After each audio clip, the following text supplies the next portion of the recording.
Hello, hello. Happy New Year, everyone, and welcome to the Lions Den podcast. I am your host, Lauren Lyons, and I'm so excited to talk about all things traders. I'm super excited. A couple of my faves from Bravo are on, so I had to come and talk about it. But of course, as you guys know, we have our house den rules, so you know, we talk a lot of trash on here. Take it with us trash talking. We don't know these people, know nothing about them. So whatever we say, don't take it too serious. Um, our critiques are within the confinements of the game. All right. So first, please like and share and subscribe to the channel because we'll be back this year with even more recaps. Would love to hear from you guys on what you guys want me to talk about and discuss. We have some exciting things coming this year, so you'll be seeing us more every Wednesday, 8 o'clock. We'll be here recapping. So, Traitors, my goodness, guys, it's almost Big Brother level, and I almost say almost because nothing for me is topping Big Brother, but I love Traitors. Like I think it's 3-time Emmy winning show, rightfully so because I mean they have it. Like the formula is theirs. They do an excellent job casting the right kind of talent, and it just works. And we get explosive moments, especially at that goddamn round table. My goodness. So we'll hop right in. There was a season premiere of season 4, which was episodes 1 through 3. Whew, it was a lot. So we have a lot to go through. If you see me looking down, I'm looking at my notes. But let's first, before we get started, pull up our cast list. Yes. Here we have our cast list, and so we can work with names. Thank you. Shout out to Reality TV Fan page for creating this for us so that we can keep track of who all the names are, because some people I genuinely don't know. But there's a lot that we do know. As you can see, we have Candace and Portia this season, and I am extremely excited because y'all know I'm a Candace stan. I have been waiting for her return to be back on television, and it feels like a comeback to me. It really does. I'm hoping so. That's another topic of discussion when we talk about Potomac, but I am so hoping that this is her way of getting back on Real Housewives of Potomac because the show needs you. And you will be able to see that with her being a traitor now. So, couple of other familiar faces. Oh, so let me backtrack a little bit. Over on TikTok, I did my player draft where there were players that I was looking forward to and think that can take it all the way in the game. And so those 4 players were Candace, Diller Bassett. It was Ian, because from Big Brother, if you know anything about Ian, Ian is super smart. He's won before. The man is practically a genius. So I was like, he's absolutely capable. Tiffany, she essentially cracked the code of Big Brother with her strategy as well. And then Natalie from Survivor, who I did not see her full season, but I know about her, and her social game is top tier. She definitely has the personality where she is so cool, so nice with you, but before you even recognize it, you turn around, she's already stabbed you in the back. That's the type of player that she is. So I just knew that she would be an amazing person to have on the show, and even better traitor. But those are my picks, and I'm down 3-4. I'm down 3-4. So if you don't know, there will be spoilers. Obviously, we're recapping the show, but dang it. In my recap, I said if you're going to have Ian on this show, If I'm a faithful, I would want Ian on my side because he's going to figure it out. But if I'm a traitor, I'm going to want Ian out because he's going to figure it out. Uh, we'll get to that, but those are my picks at the beginning of the episodes. Those are the people that I'm looking forward to. So we start off with Traitors in the episode. Everyone arrives at the house, and um people don't know who's coming to show up. So it's a literal surprise when Candace and Portia see each other. Donna Kelsey, who is Travis Kelsey's mom, with the Super Bowl, and Sweet Lady. We also get Dorinda is back because she was left. She got out first. She got murdered first on season 3, so people of course felt like, oh man, would she get another chance? So she's here back with another chance. Lisa is here from, I believe, Real Housewives of New York, I'm pretty sure.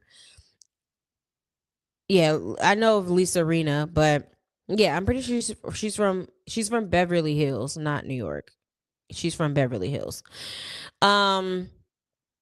So, and then we get even Love Island, Rob, who was very much a villain on the show.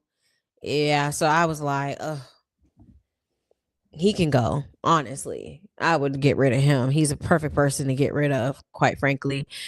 Then we got some, again, more Survivor people. We got Rob, another Rob from Rob Has a Podcast. Listen, they are literally my favorite podcast. All the things that I watch with Big Brother is where I go to watch.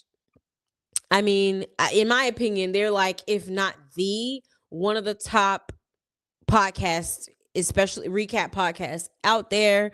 So it was good to actually see him on TV and be able to play. And because he would actually host his own Traitors like on YouTube with his staff and other commentators. So I was like, oh man, that's awesome. I'm so excited.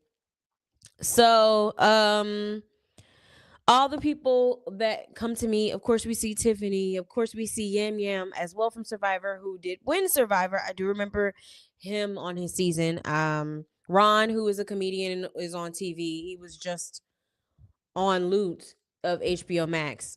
So if that's more recent of his work. We have Monet, who we've seen. I personally have seen on TikTok through his podcast with last year. I cannot remember their name, but they have a podcast together and was also a traitor. Then we have Michael Rapport. Am I pronouncing his last name correctly?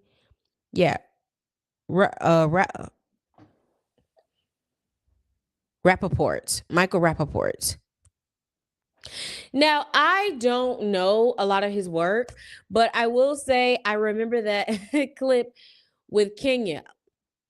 Let me backtrack a little bit. I've seen him in movies, right? Like in passing. I'm like, "Oh, okay."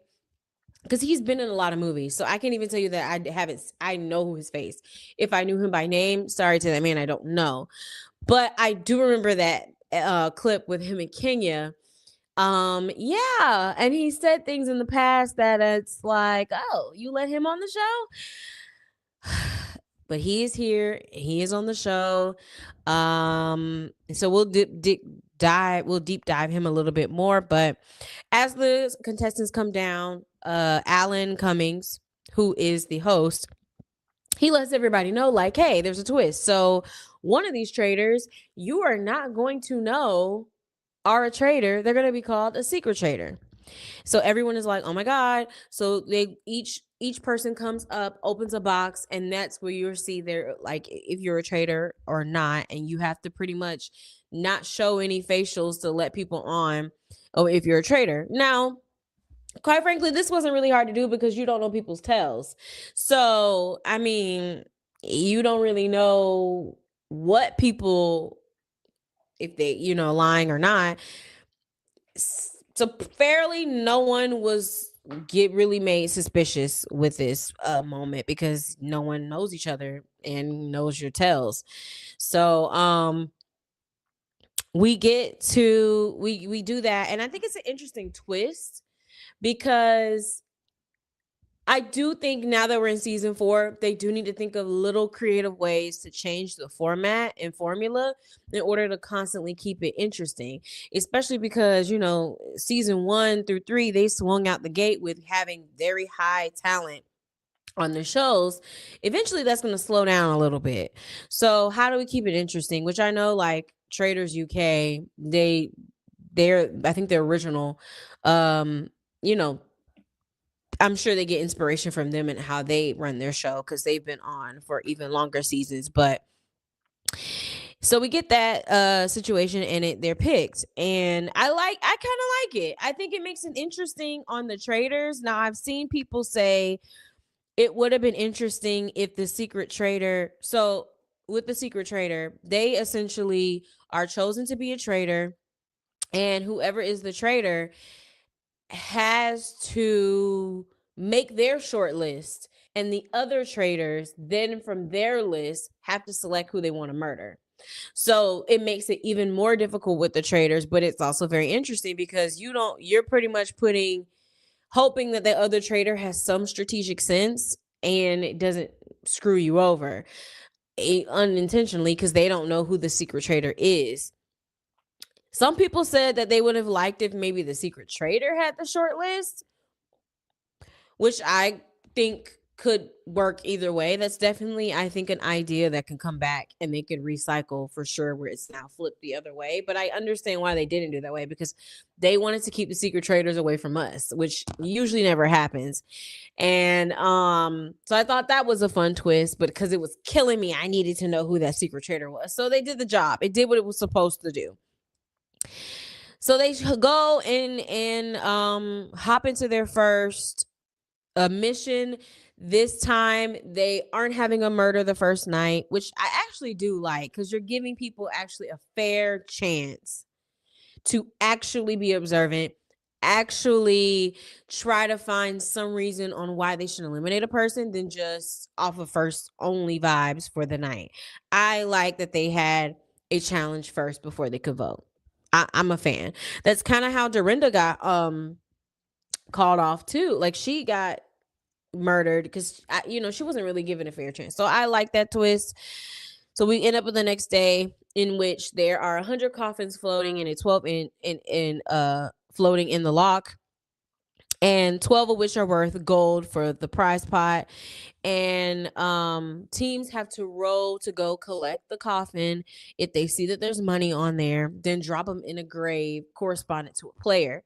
If you drop it in certain players' graves, they then are up there. They can be up for elimination on the list of people that that the traitor can kill.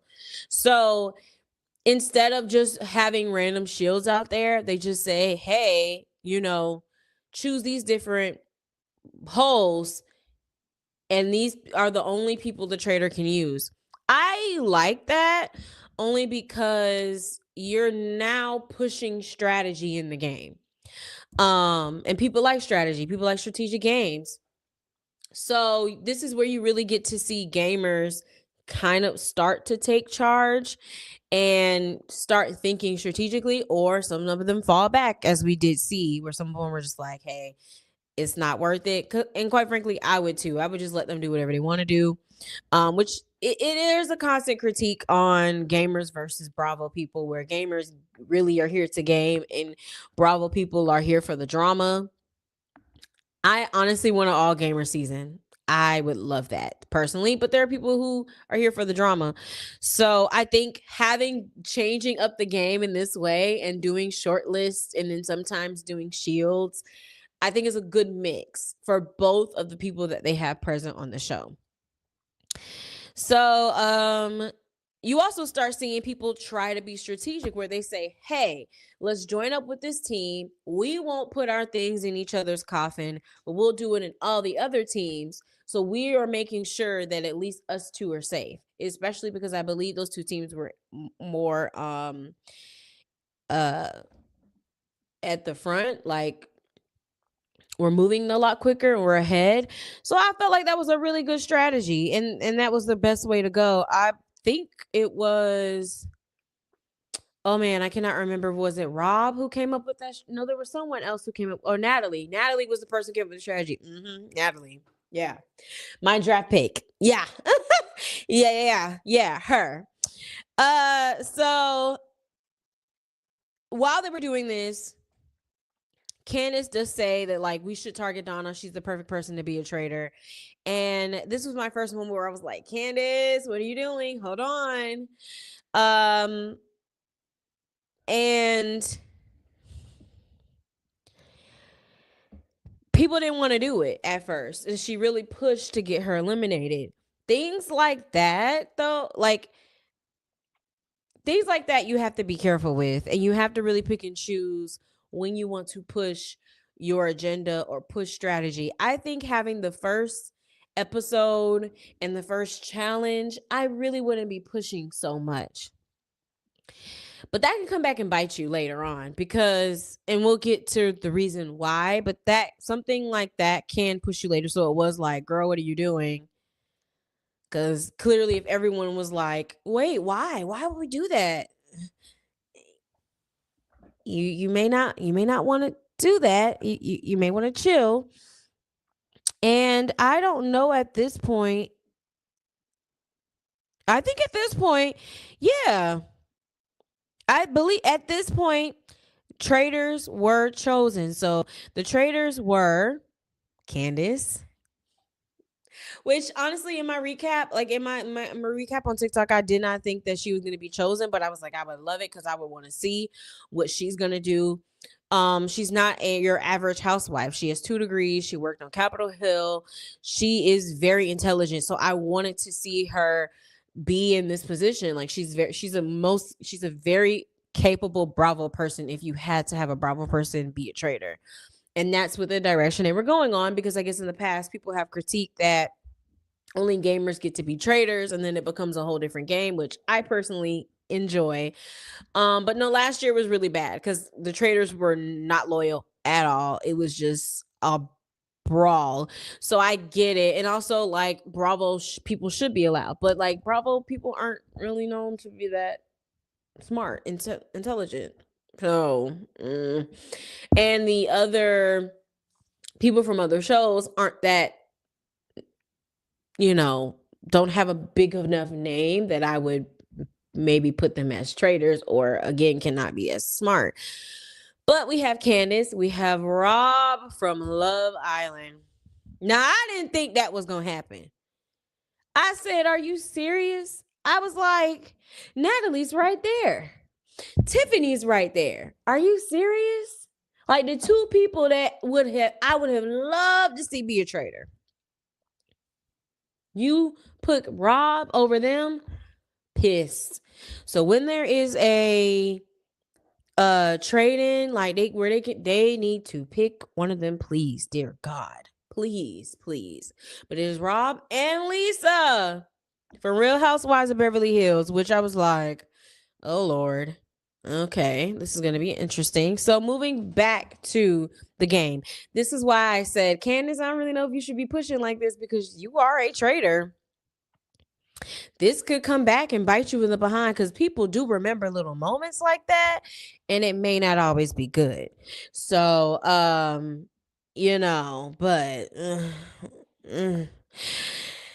we'll see. So they ended up, while this was going on, this situation happens where pretty much Michael does say that he wants to target, or we should do it in one of the housewives. And Candace uses as an opportunity to twist his words, and we come up with, I guess, I don't really know if it was she said it was a strategy. We can unpack if it really was a good strategy.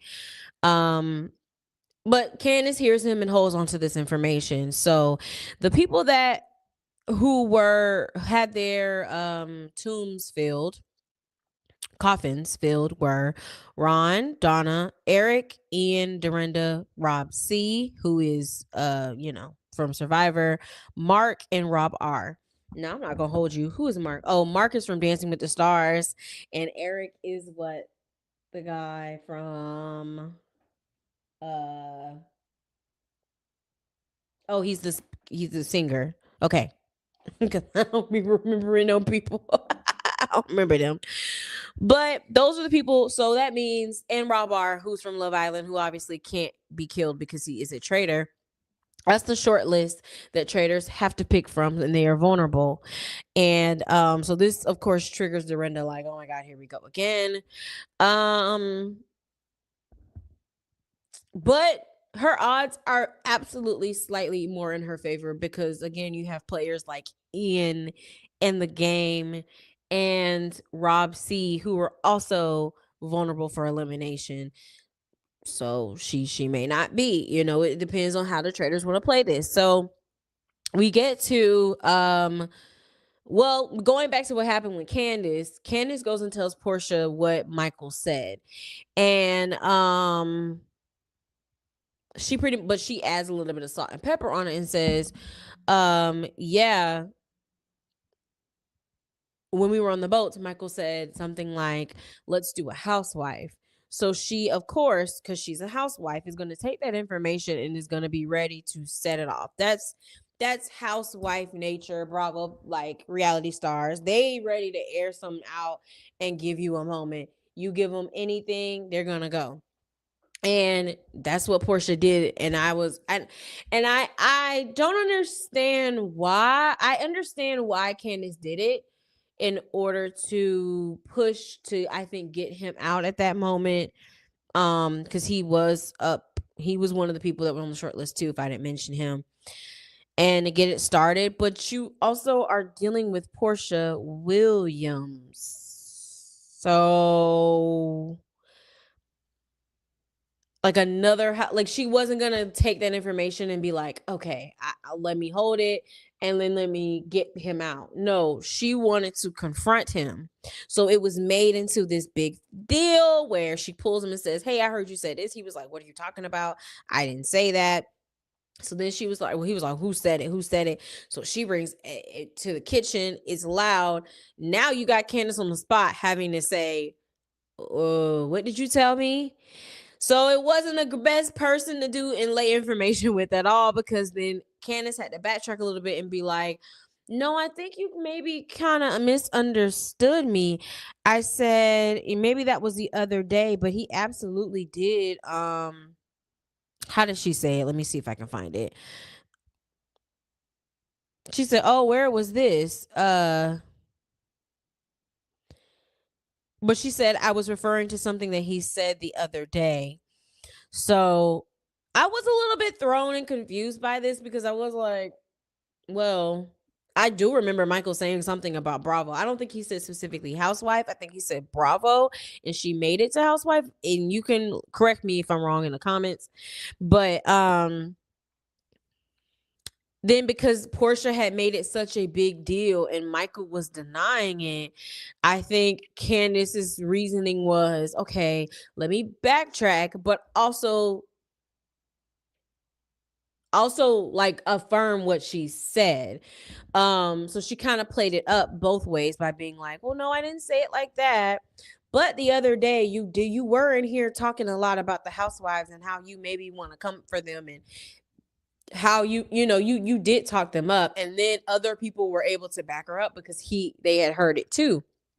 So she honestly got lucky. She honestly had gotten lucky, like for real, because it was very much like when you're dealing with a house and a group of people who have nothing to um no information but just how you are socially, that can make people really things like that can make them stand out and really want to maybe come back and target you. And she's lucky she wasn't on the short list, because then maybe the idea would have crossed their heads, but because she wasn't, she was put on the back of the mind, and they didn't think. But obviously it worked enough to where it wasn't like we should be looking at Candace. So that's also good. So I was like, okay, Miss our girl is getting beginner's luck here. Oh, okay. So she pulled it off very well, very calm, like I knew this queen would be. It's time for the traitors to meet in the turret Tourette. And they find out that their murder is shortlisted, and the secret traitor has to do who they do first, and then from there they choose. Here's why this could be a problem for them, because again, if it is a person that is targeting a traitor to, and it's open, it's people know that you don't get along with this person, this could then come back and haunt you or hurt you, or the traitor puts up people that you want to work with, right? Because at the end of the day, like, if you traitor, if you can keep people in who have an influence or you have a good social game with, then they can be the people that advocate for you and be like, no, she's not a traitor. That's what Suri did. So or it can bring the scent directly to you, but that person don't know it. So that's where it gets tricky. Luckily, this is the first shortlist, so it can set your game up nice, but you can recover more than you could if you're second or third, because now people are looking for patterns. But you kind of have a little bit of grace with your first picking. I'm going to be honest with you. The secret traitor did a great job with who to pick. She chose Rob R, which is Love Island, Ian, Mark, and Eric.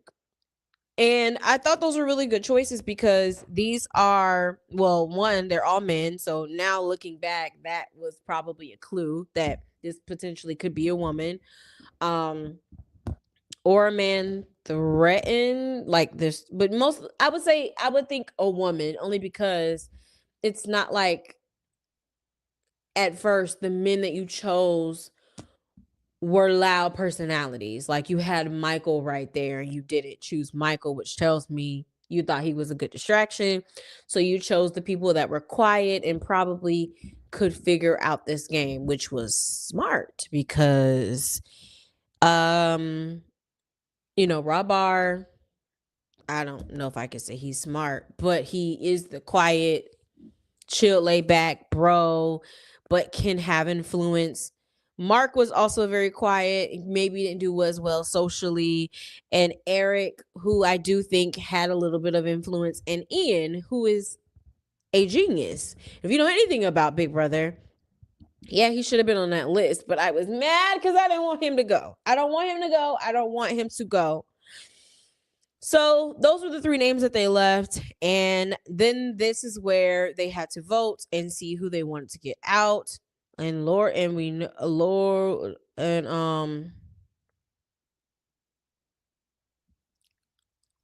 behold, the people that they vote out. Oh, hold on, y'all.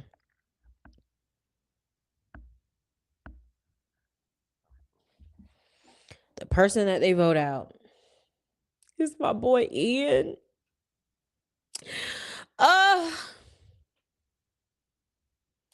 Jesus Christ.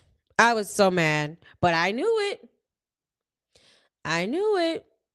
I knew it.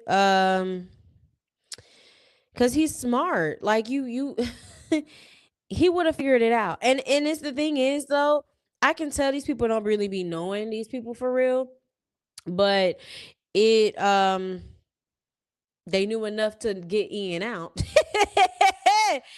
Yeah, I was so upset. Like, dang, and I felt so bad because you could tell, like, one of the things about Ian is Ian has autism, and he found out he had autism on his first season of Big Brother.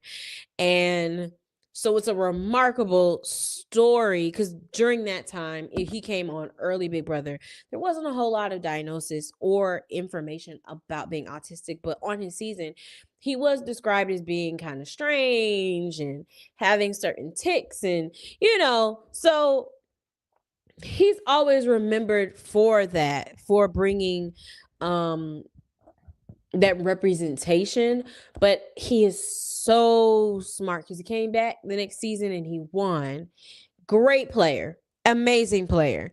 So for him to leave, you could tell that he had been away for a long time.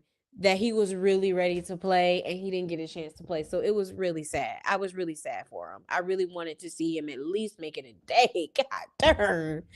So I'm down 3-4. I'm down 3-4 on my draft pick. Oh, I'm sad. I would like him to come back, and of course do big. I want to see him back, but I felt really bad because I was like, "Are you serious? He deserved to really get a chance." But hey, that's the unfortunate thing about this game is that like some of your favorites and people you want to see in this environment don't really get a chance and opportunity. And it would have been amazing TV. Like it would have been amazing to see what he would do, and you don't get to see it. So that's the unfortunate part of the game structure here. So yeah, we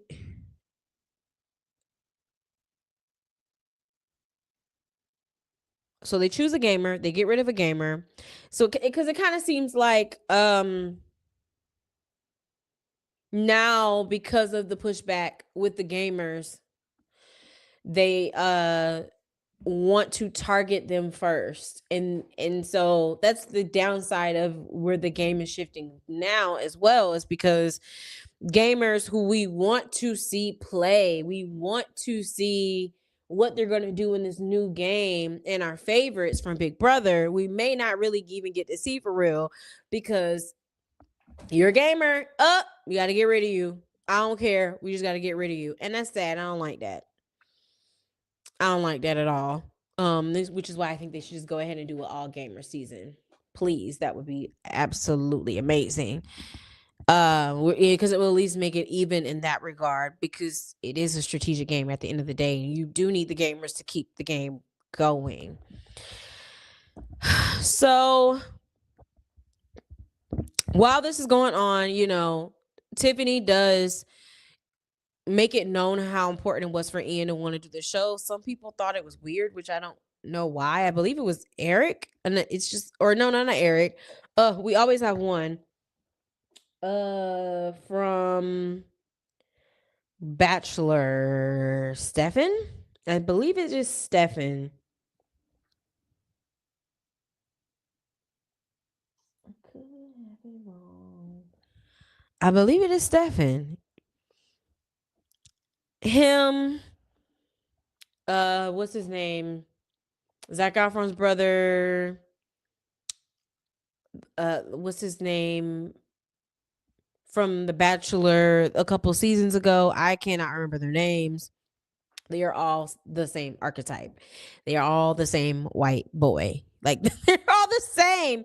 They're like a dog without a bone. Once they zero in on you, they can't shake it. And every season, for the most part, people don't realize that those are the people you probably need to get out sooner than later, because they do tend to get influence in the group.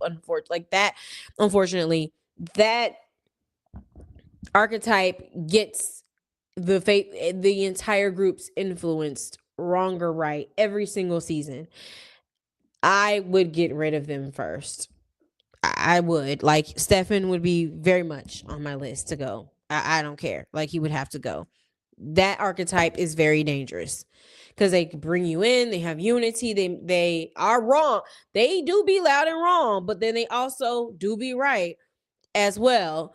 But they're like a dog on a bone. They will not let go, and they're relentless, and they know how to gallivant everybody to vote their way. So for gamers, it's very dangerous.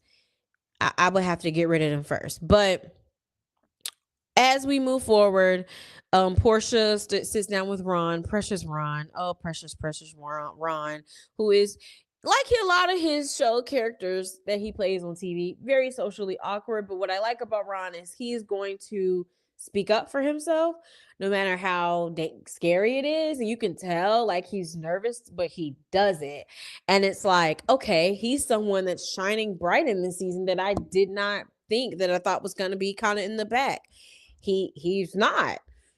He's a pivotal point in these episodes. So Portia Williams is talking to him, and so she gets tongue tied and says, "I thought the traitor could be Ian, but he's the one I killed." She said that, and so Ron was like, Antennas up. What? Who got killed? Huh? And Ron is like, okay, maybe that's just one mistake, but we'll say it again. We'll see. But later on, Portia says it again in front of even more people, Michael and Donna. So this sets Ron off, which I mean, Ron has no information, right? And this goes to show you that celebrities really don't be lying when they say they don't know people, because this is Portia Williams. Okay. So so while this is going on, people are also speculating Donna, only because Donna is not really doing a good job with her social game. And she's not really connecting with people. The only people she's connecting to are Ron and Michael, and is being very selective with information. She's not sharing who she thinks, being very quiet. And so people are like, well, you would make the perfect traitor because no one would suspect you. Also thinking about Caroline from last season, where people thought she could not be a traitor because she's her personality is disarming, same as Donna. So a person that people underestimate, and that, so now that's kind of made people aware. But this is why also in these few games when no one has anything to base on, your social game matters. And Donna just didn't do a good job of making people feel like she was America's mom. Also, but then also at the same time, people were scared because they were like, I don't want the Swifties to come against me. Listen here. That irritated my soul. I don't care. Like, what? Don't, that irritated me. I said, if somebody say that one more time, this is a game. Please. Mama came to play. I don't want to scare off the Swifties. And what they gonna do? Oh God, that irritated me so bad. It was just back. Swifties. Please, enough. Enough.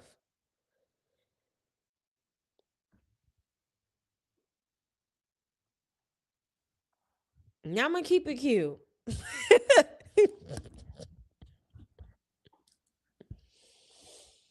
I'm gonna keep it cute, but you can't outdo. Okay. What did he wasn't man enough for me to teach you? So please, not to like, please, you can be beat. So for this next challenge, we as Alan comes in his very creative fashion, he is being carried, and they pretty much have different thrones, and they're going through different parts of the woods and searching for money, collecting gold in order to add to their prize pot. But on the way, they will find some shields. Now, the person who finds on the shields gets to sit on the throne. Now, they are walking outside for a very long time. So people understand strategically with that, okay, if we have to, I think they had 3 or 4 stops. I don't need to get the shield in the first 3. One, because we're not gonna be able to finish, because if I'm a big bro like sitting on the chair, y'all, we gonna slow down. We're not gonna be able to finish in time. But also, I'm most likely gonna get dethroned, because if we go to the next one, there's gonna be another shield and you could dethrone me. And there's multiple shields at these spaces, and they had to keep time on their own. So everyone agreed that all the petite people would sit first and keep doing petite people to carry until they got to the last one. And then that's when people, if they found a shield, would go for the shield. So in the end, Caroline, Colton, and Rob R get the last shield, but Rob does give it to Jam Jam, and that was a whole thing. That became an entire thing, because Caroline didn't want to share, or of course, what's her name? Dorinda. They in Jam Jam were going back and forth, and the girl from the host. I think she's a host. She was a contestant, but she was a host from Love Island. What's her name, child? Mara didn't want to get up and she was just begging so much against Yam Yam. So I think she's now mad at him. Jam Jam, I'm calling him Yam Yam, I'm sorry. Jam Jam. While that's happening, Michael comes up and is like, "Can we have a discussion about it?" And it's like, no. And I guess because he felt like Rob gave it to him that it was up for discussion. No, dude, that's not how this works. If he wanted to give it away, he wanted to give it away. But I do want to say, with Rob giving this away, if I'm Jam Jam, I would not forget that. I would be grateful. I wouldn't come for you for right now. But the gamer that he is, I would not forget, because why do you feel so comfortable if you were shortlisted last episode to give me your protection, to give me your shield? I would kind of keep that in mind and keep it in the back of my head. Like, you were so comfortable doing that. Why? You were on the short list. You could have went home. Meaning, like, you not on the short list, but because they don't know what the short list is, but they do know, like, he was up for elimination. So why would you give it away? That's something. And I'm shocked Jam Jam didn't say anything, but maybe because he's a player, he may be just keeping that in the back of his mind. And maybe is thinking, well, I could build a relationship with him, and if he is a traitor, we'd be fine. So Michael throws a fit and no one really understands why. Michael is saying he's a super fan, but he's going about it in the worst way because he's not being a good teammate. And we see this in this episode where he pretty much irritates everyone in this episode.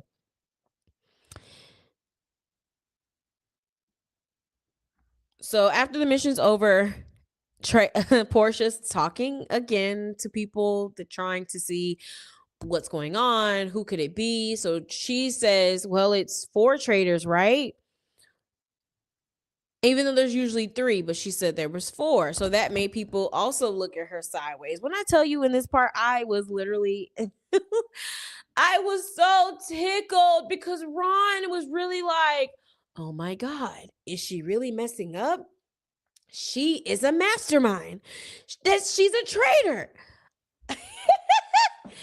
This is the same lady who said there are 265 days in a year. The same lady who thought the Underground Railroad was an actual railroad. No, Ron. No, Ron. No. So he's now gotten everyone on the bandwagon that it could be her because of her slips. And I'm sorry. We now are going into it where Donna was up for discussion. People are irritated with Michael, but now Portia is potentially a name brought up as being a traitor. And I was tickled. I really was, because I was like, y'all don't know about her for real. So Natalie brings up the first to speak, which I was like, okay, girl. And so she thinks her instinct is Donna is a traitor. And but she doesn't have any evidence. She just notices that she's very quiet and distant and standoffish, and we don't really know her. Again, your social game matters. How you engage with people matters. And that's why people were looking at Donna. Ron then breaks into the conversation that he had with Portia. He tells everybody what she said, and he was like, I'm just following the evidence. And I'm not going to say, quite frankly, like, he broke down evidence. And again, you don't have anything to give you, so you're going to pull at straws. Like, you're going to say anything. That happens. The grasping at straws is going to happen the first couple episodes because we just don't really know. And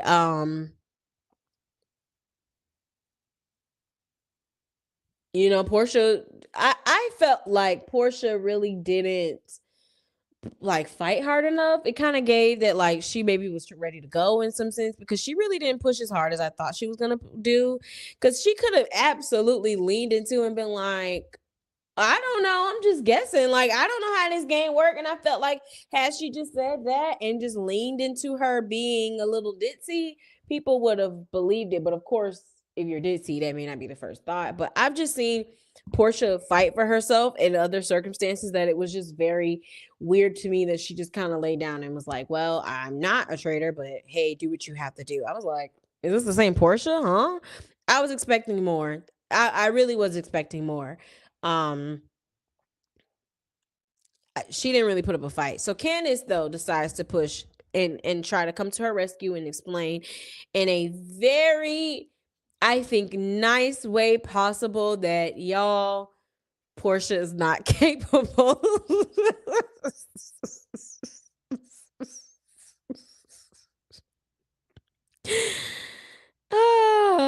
But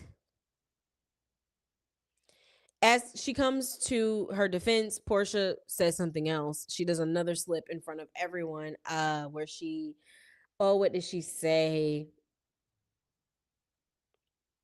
I think she like said we killed Ian or something like that, and everyone was like, aha. And it's like, you really think a traitor would be this? I'm telling y'all. Listen, I'm telling y'all, this had me so weak. This had me so weak. Like, oh God. So it was kind of like, now at first I was like, Candace, what are you doing? You really don't need to come and defend this girl. Like, you should be quiet. Like, because it made Donna, because Candace flipped it and said, I actually think it could be you, Donna. And Donna flipped it back and said, well, you would make a great traitor.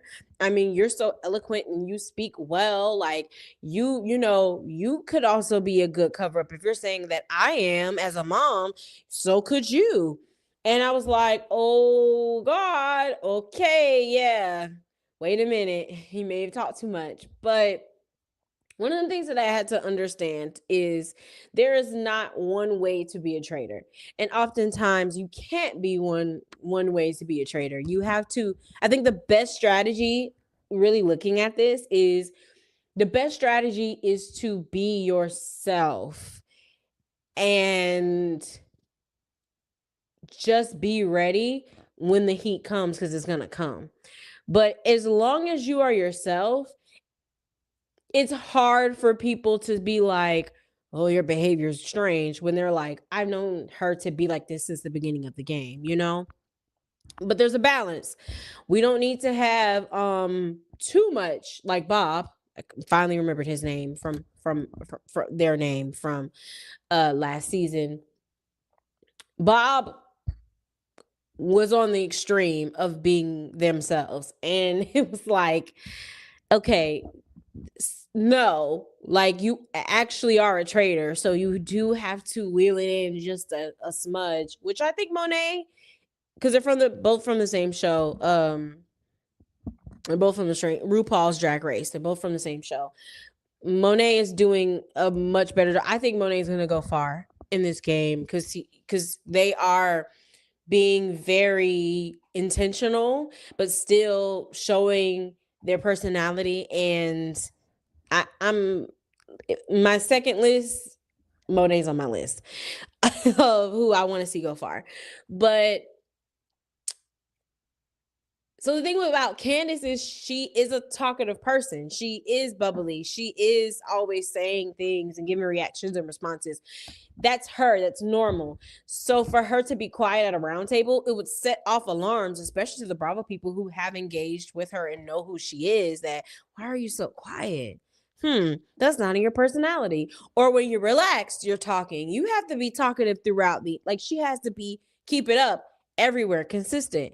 So for her personality, it's not abnormal for her to want to speak up for Portia. It's not. So I think, again, this potentially becomes another lucky break. And we'll get to why. While this is all going on, Michael's still salty that Jam Jam was given the shield, and so he tries to apply that Jam Jam is a selfish player, while explaining how, as one of the faithfuls, Michael, everybody should have been given a chance who was on the chopping block, and we should have had a discussion about it to protect those who were on the chopping block. Mind you, Rob was too, but he gave it away. which y'all didn't clock. But then he says we killed Ian, so he does a slip as well. But for some reason, Portia was the one that counted, which was even crazier. I'm like, Ron, listen, you wasn't Team Black. You wasn't, because you should have then went in on Michael. You should have. You don't. Come on, Ron. But also, I was like, oh, Ron, you was giving Portia so much credit. You see her. That's sweet. I don't know. It's either sweet or it's. I couldn't tell you which one, but it was like. So he has a slip, and everyone says we. You just said we, but Michael just goes off so bad and makes such a like points that just are wasting time, because you're sitting here arguing and why nobody gave you the opportunity to get the shield. And it's to the point where everyone is like, who cares? Like, you're literally taking away from us all talking about what we need to talk about this roundtable on something that doesn't matter. Like, this is pointless. And he was irritating people, but do you think people voted him out? No. And I don't understand why, but here we are. Comes down to voting. They're split between Donna, Michael, and Portia, obviously. Though Donna and Portia pretty much are tied until we get to Lisa, who's the only housewife. Now, typically with the show, Bravo people are loyal to each other.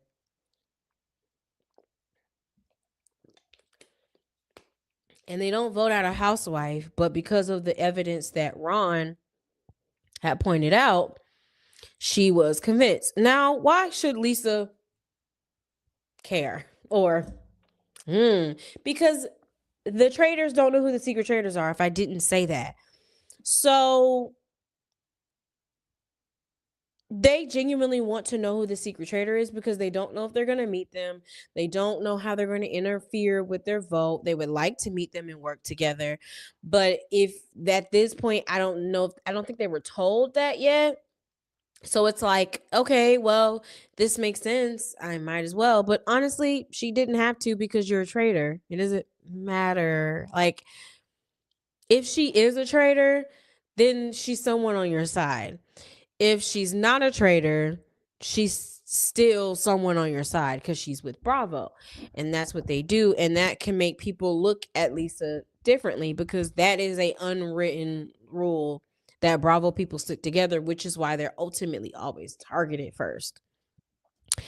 But she decides to break that rule and votes for Portia. Therefore, Portia is voted out. So again, another banishment, and we didn't even get to see fully what Portia was made of. But honestly, I felt like she kind of didn't really push or try, even though she's a little dense, right? She has her moments. She still knows how to advocate for herself. So to me, it gave, okay, I was ready to go anyway.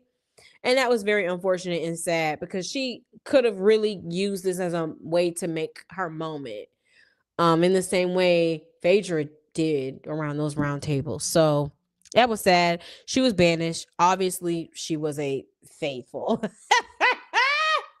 She was a faithful. So it was like, yeah, you guys.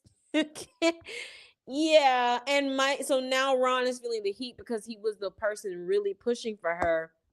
And people can then be like, you're a traitor because you were pushing for this person to distract us. That's happened before. I mean, Boston Rob, he had that strategy. But also I would probably say he could just be wrong, because he gave out evidence that Portia did do and did it in front of people. So it wasn't like he made them up. But people watch everything that you do on these episodes. So after that, Portia is banished from the game. She's a faithful. Everyone's upset. And the episode takes a wild turn when traitors learn that they have to murder someone that night in plain sight. And the murder is a little bit more complicated and riskier, because they have to retrieve this tarot card.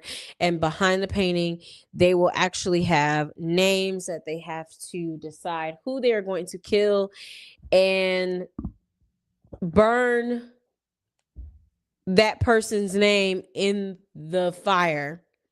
The tarot card is in a room that everyone frequents. I believe the kitchen. On the wall, they have to find it, take it into the other room, and just burn it in the fire. How do you act like that is like, how is that not be seen? So, if they do it correct, because remember we just had they just had a competition, so it's people I believe who do not receive a shield on that list. If they if I believe so. Oh, no. So the secret trader did put a list down of names, and from that list they have to secretly kill them, murder them. If they do, then they get to meet the secret trader. If they don't, then there will be no murder at all. And it's not a good look for the traitors, because then it shows you they can't do their job well, and they don't get to see who their secret traitor is, which could sabotage their game in some way, because they don't know how they're going to do this short list. So they're trying to figure out a way on how do they do this without being so obvious, because the tarot card is in one of the rooms that they frequent and the fire room is in the other. I kid you not. I don't know how this worked. I don't know. But Candace is she's like, do I pass out? Do I cry? Am I so distraught over Portia that I pull everybody in? Maybe I just start a conga line. So she gets everyone up and goes, oh my God, we have to do a conga line, guys. This is going to be so much fun. She leads everyone around the house in the conga line while Rob and Lisa, over a game of which I will say was pretty smart. You shocked me, Rob. I'm not gonna lie, but this was a good move. He goes in the kitchen, they grab the card, and he goes, hey, Lisa, let's go and play chess.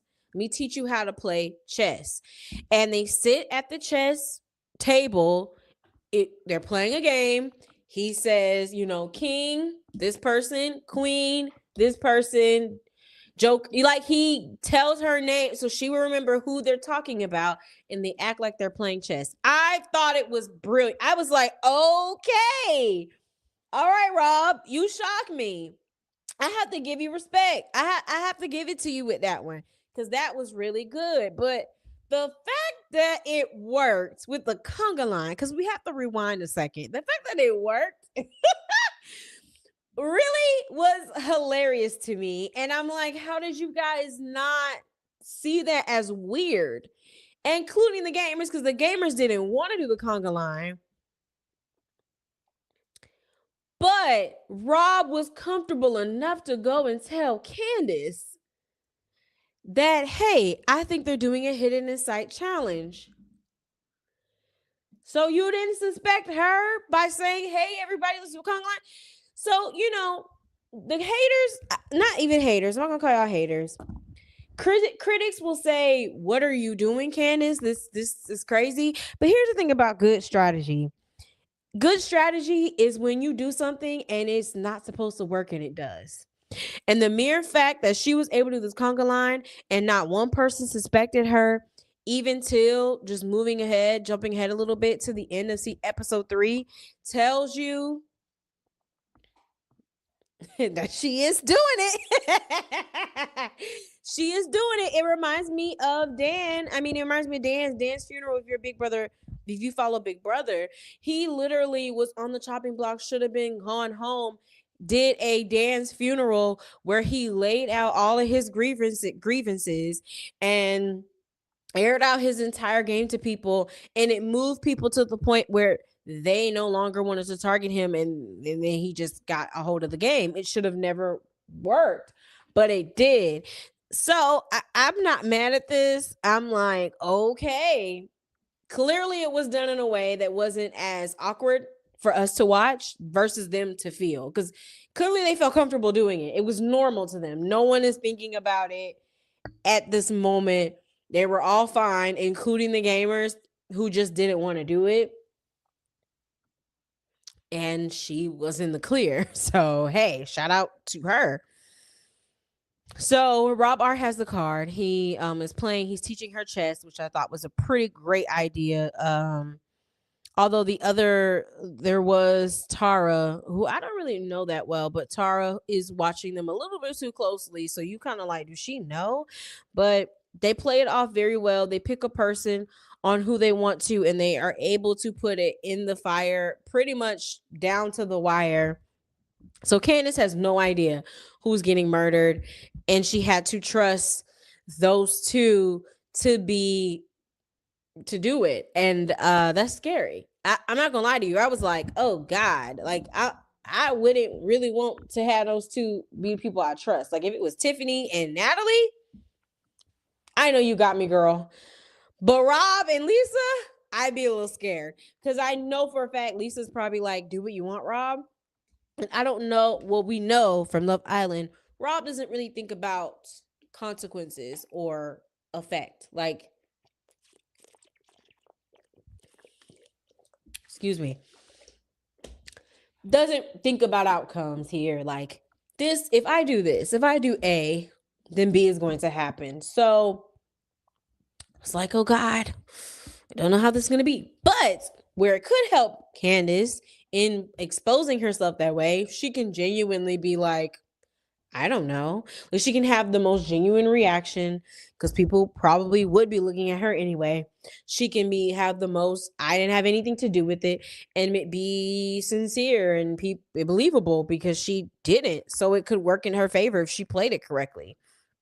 At this point, I thought that the secret traitor was a gamer. I was like, is it Tiffany? But no, I'm kind of feeling like it's Jam Jam.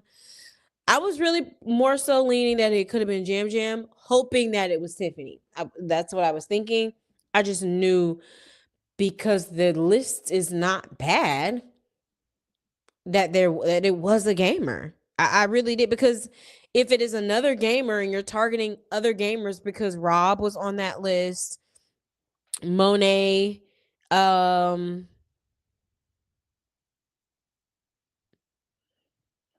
Kristen, who is from Top Shelf, Tara, Rob C, and Monet were on that list. Those were not bad choices at all. Those were good choices. And you shook up those choices so that it could look like, okay, where are we going? So I'm just like, okay, this person is doing a pretty good job. I just knew it was another gamer because they were diverse enough choices to where people could not, it would be hard for them to follow a trail. So kudos to whoever the secret traitor was in this moment, in this episode. So we move on to episode 3 where Candace has no idea who the traitor is. And we get to breakfast. So this was pretty epic to see. I think it was really good, especially considering, I don't know how that was able to work, but it did. And yeah, shout out to my girl. That's all I'm gonna say. We'll see. I'm hoping that it lasts long. I'm hoping that yeah, we'll see what it goes. I'll go more into it a little bit later because I do want to move through this episode quickly. But as we then go to the secret trader, we get to breakfast. We find out like Candace is in there. She's like, I don't know who it is. We find out that they ended up killing Robson for Survivor. And this was another sad moment because I felt like, dang, I knew he was so excited to play. He really didn't get a chance to play. And he literally clocked it like this is a hidden challenge, like this is going on right now, and it ended up being him. Do I think that was the right person to choose if I was Rob and Lisa? I'm gonna say no. It's not it's not the worst thing, right? But it's not the, in my opinion, you giving them a pattern because you've just eliminated Ian. You just murdered Ian. Now you're murdering Rob. So it seems like now you're targeting gamers. that's giving them a pattern when you had plenty of other options that wouldn't have been a pattern.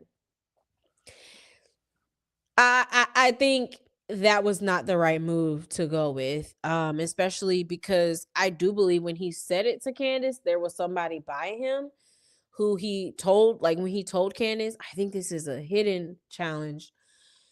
So they could have backfired on her if that person was paying attention. But I thought there was a person there, but and I could be wrong.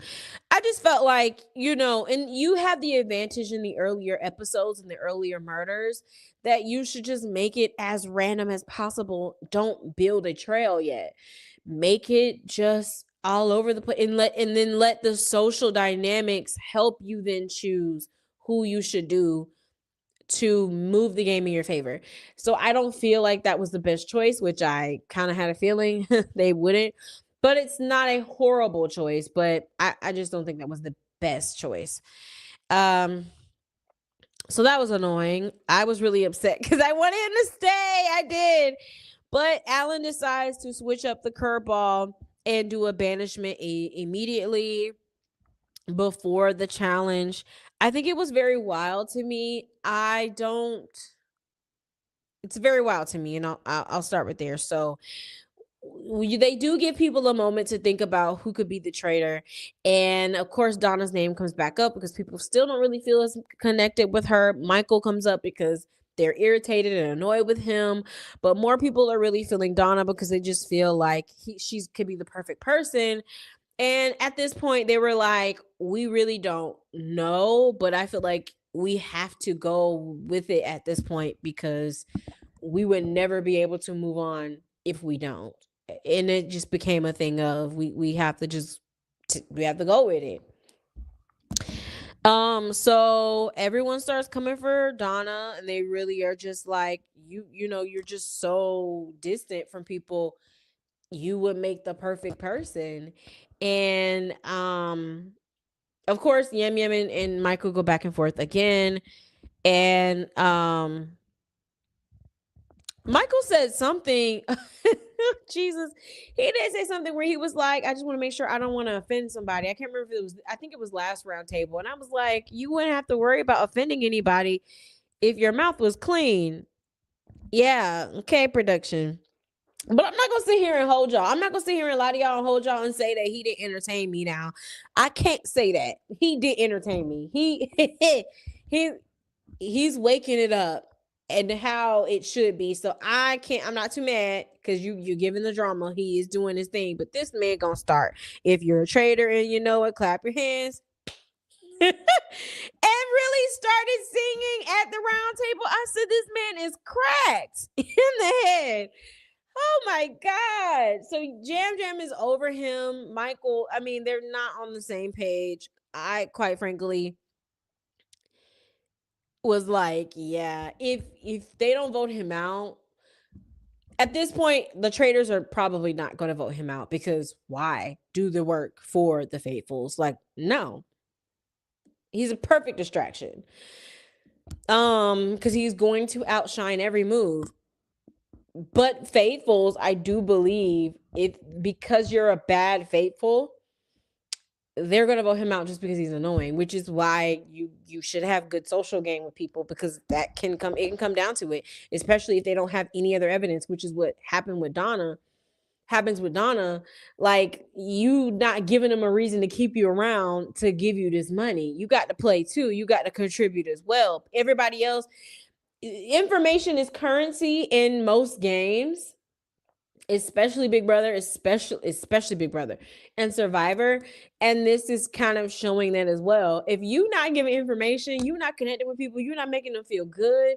Why should we keep you around and we get to the end and give you money? They're not doing it. So that's what it comes down to. And Colton, who's just like team mama all the way, and just like I love her so much. I think I said Stefan. It's definitely Colton who's the same archetype as uh Efron's brother from last season and The Bachelor. That's who it is. Yeah, they're all the same. They're the same archetype. he decides like, yeah, I'm sorry, but I just have to go with it because we just don't know. Um, she's able to do deflecting and get the attention on Michael by pretty much being like, this man literally took up space last round table to talk about nonsense. Clearly, if somebody is doing the deflecting, it's him. But I think if she had more of those connections, it would work. Because she was able to handle herself very well. But I just think that was her downfall. And she tried to say, I'm a fan of every guy, one of you guys, so I'm just starstruck.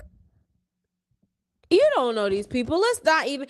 Everybody knows when you in this space, you don't be knowing people like that for real. So it's like, please, please, you've met other celebrities. You not starstruck by Bravo people and gamer.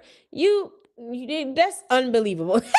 Like, that's the people you meet. That's unbelievable. I'm so sorry. Like, that was totally unbelievable. So she tries to deflect it on Michael, but like, they were like, either he's a really bad traitor or he's a really bad faithful. And I agree. Because y'all would be giving him a lot to be like really smart if he was being a really bad traitor.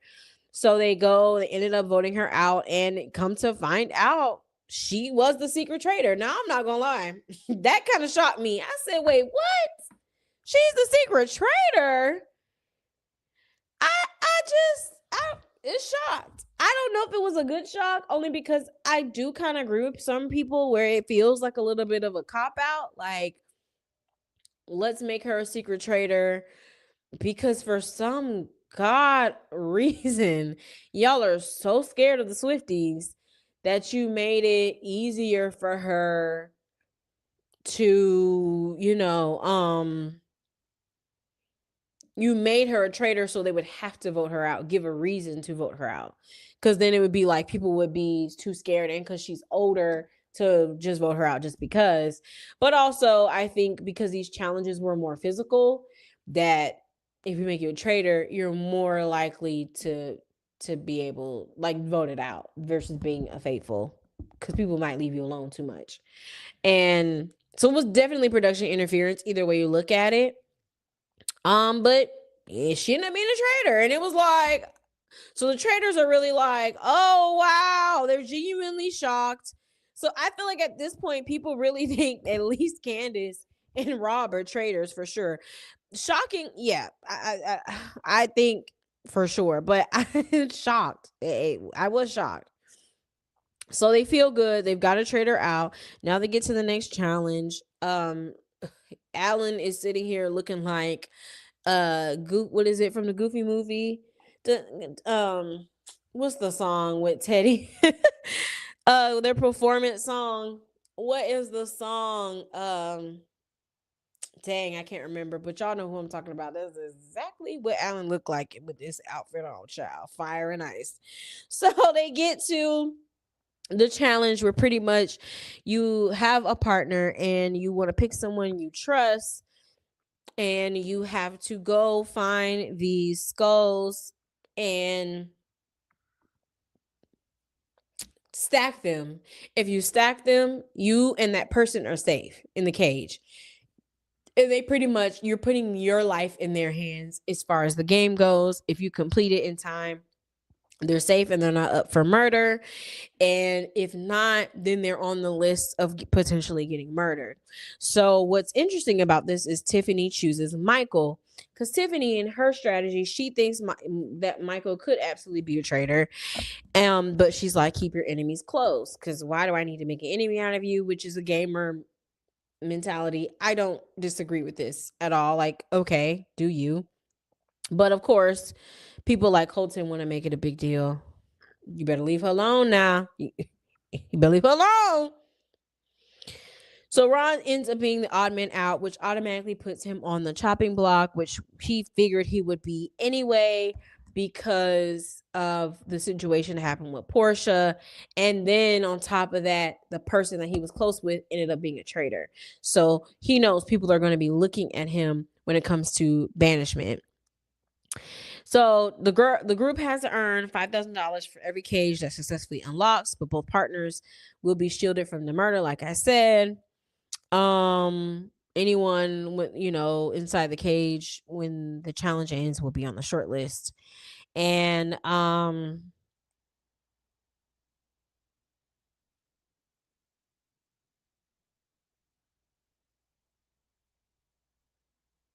yeah, so because of this, I will say, yeah, I can see where it feels like, for sure, production speculation, like, or production interference happened here, because how do you create a game where Ron is automatically on the short list? Because there's an equal amount of people on here. That doesn't make any sense. Like, okay.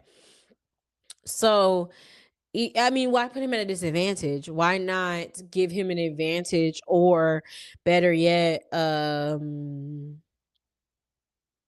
put him on some side quest or something? And I just didn't feel like that was necessarily fair, especially for it to be a person that potentially could just go home because of that. Like, you just gave him the green light to target him. So, yeah, definitely something feels a little bit weird here with that decision, but pretty much the people that did not succeed with this was Caroline, Kristen, Lisa, and Ron.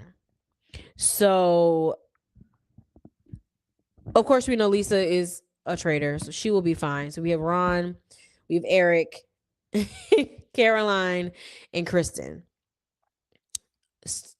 So, but what has to happen though, the traitors have to go visit and kill this person face to face. And Eric, I really don't know who Eric is, to be quite honest with you. I mean, I know from the picture, but I'm like, I've never heard about this man a day in my life. But he's giving the moment, guys. Also, Mark, I feel like, really, not Mark, because I haven't mentioned the ice skater. What is his name? Johnny, I think, in this episode is probably now gonna get some eyes turned on him, because with this entire, I think he was the person who did Eric, who partnered with Eric, and now is gonna be banned, potentially shortlisted for banish. So the people who were outside don't get chosen, the people in the cage do, which is also the crazy part about this. So yeah, I'd be mad. But Johnny was just over there dilly dallying and lollygagging, saying he's scared of water. Aren't you an ice skater? Isn't that frozen water and you're scared? That doesn't make any sense. And then he's just la la la la la la. I know some people clock that. I know some people clock that. And I know for a fact that that will probably be an issue come the next episode, because it was strange. It was very strange. Like, why are you over there dilly dallying like that and not getting and hurrying? I mean, he got not one stack. He didn't even have enough to stack. How do you do that? He did horrible. I would be mad too. I'm not gonna lie. I'm not gonna lie. I know who the traitor is, but I would think something was suspicious with you too, because that was crazy. I was in shock. Really? So we'll see. The episode does end with a cliffhanger, so this is where the all of them go to the different cages. I love how cheeky they made this part by having them say their last words before they chose who they were going to murder. Who do I think they should murder out of these options? Personally, I think they could do Eric. I think is a good one, because I feel like Eric and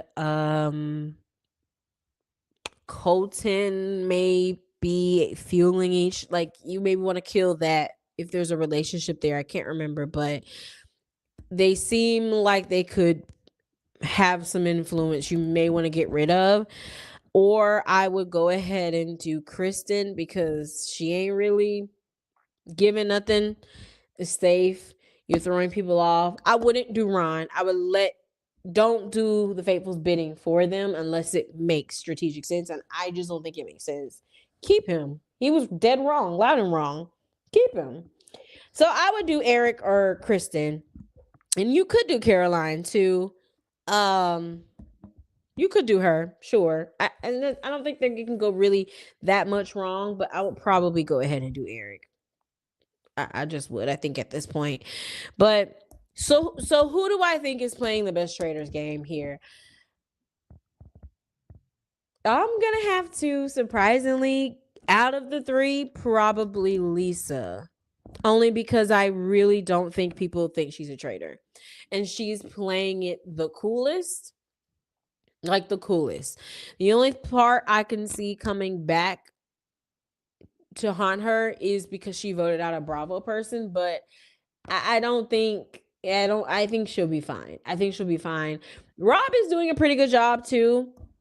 Don't get me wrong, but if I'm Jam, I would have immediately clocked. Why did you feel so safe? You were on the short list the other, um, in the other, with this competition. Like, why did you do that? Also, I mean, he's not in a bad position. I think it will take them a while, but I could see a world where people will start looking at him for sure. And then Candace, the thing about it is, once Michael goes, because it's not a matter of if, but when, when he goes, I do feel like people are going like they're going to be looking for the next best distraction, next best personality to target, and that could be Candace. It could be. If she's hasn't built strong relationships enough where they feel like, oh, just comfortable, she's cool, like that's just her.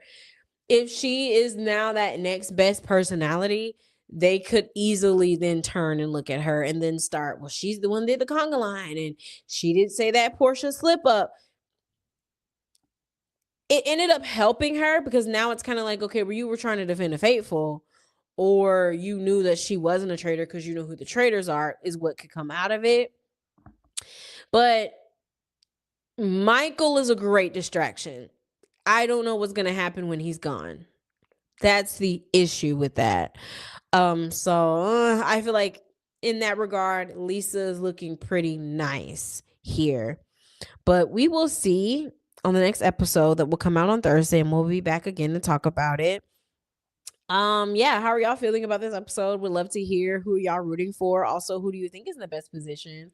Would love to hear your thoughts in the comments as we, talk about it more and go through the season.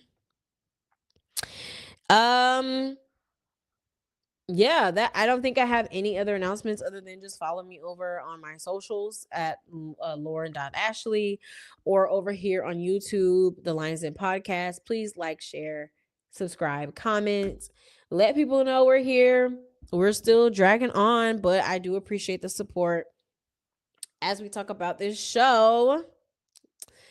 And we'll be back next Wednesday to deep dive it some more off of the new episode. But if you can't wait, then head over to my TikTok where we'll give a little bit of a taste of how we feel. Just a little bit. Just a little 3-minute.